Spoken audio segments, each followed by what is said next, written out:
wanted to give women an opportunity to work and to be independent. They were so eager to work. I mean, you could see like joy in their eyes. Finally, they can make their own money with their own work.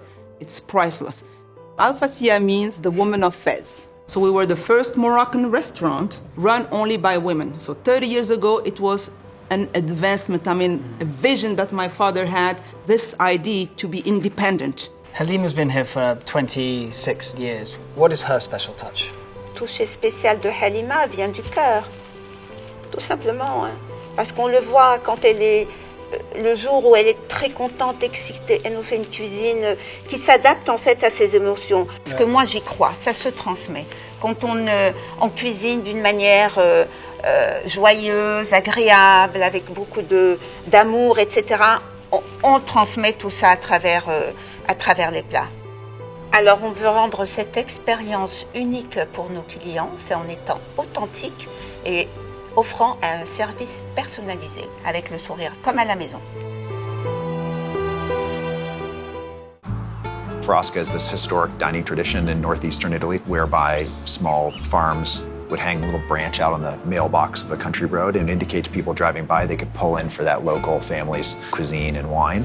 Frasca historically really was the neighborhood place to eat, and that's always been our philosophy. We looked to Italy for inspiration and fell in love with this one particular area. Friuli is a really unique region, right? Because it has the sea, the inland wine country, foothills in the mountains, all within about 150K as the crow flies. So it truly is just this insane intersection of cultures, language, food traditions, as well as have a huge range of wines, unlike many other parts of Italy and even some other parts of Europe.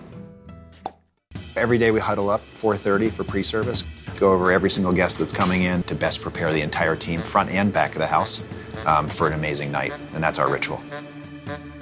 Our ultimate goal, I'd say, is to be the greatest neighborhood restaurant in the world, and doing it through the lens of this particular area in Italy, and on this historic feeling of a Frasca where you just know everybody.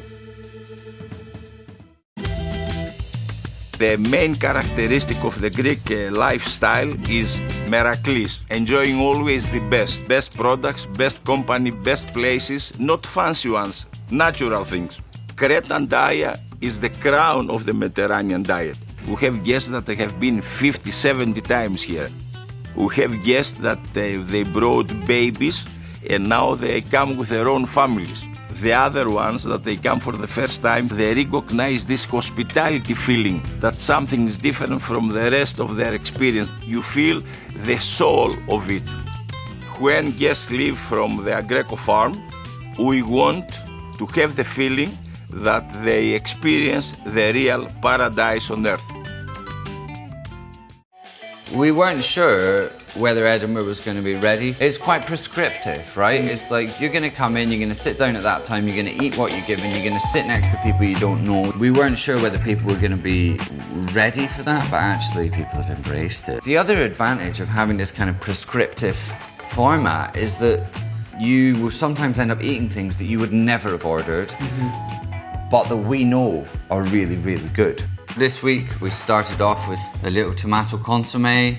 We moved on from there to some herring. So herring and oatmeal is a super traditional Scottish dish. So we wanted to kind of play around with that, maybe modernise it slightly. From there we moved on to this Highland beef. This really amazing producer who keeps his cows right up on the hills. It's really easy to buy beef. It's actually really hard to buy really good beef. Really the only way to access something like this is through knowing the producer, through having a really steady working relationship. You have to think that this piece of beef is from a 12-year-old cow. That means a farmer has looked after that animal for 12 years. And in order to access that amount of hard work, they have to know that you're going to treat that with the due respect once it comes into the kitchen. And they have to know that you're also going to communicate that to the guests, that the guests are really going to understand what they're eating. I never went to culinary school, and so I always had this feeling like I was behind. I would work and then just read books on food all the time. And I just jumped in like all the way and cooked my ass off. At FT, we source everything within 300 miles. That's our own rule that we have established.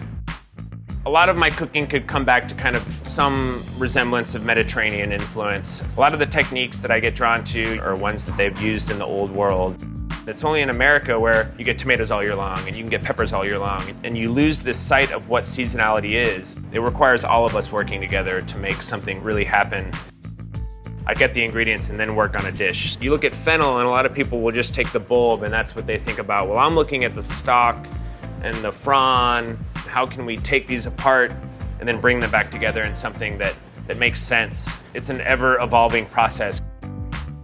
When we set out, FT was definitely different for Dallas. We wanted to challenge the preconception of what formal dining can be and what that experience delivers. I want to challenge you a little bit, but at the end of the day, I want the food to be delicious and it to be approachable.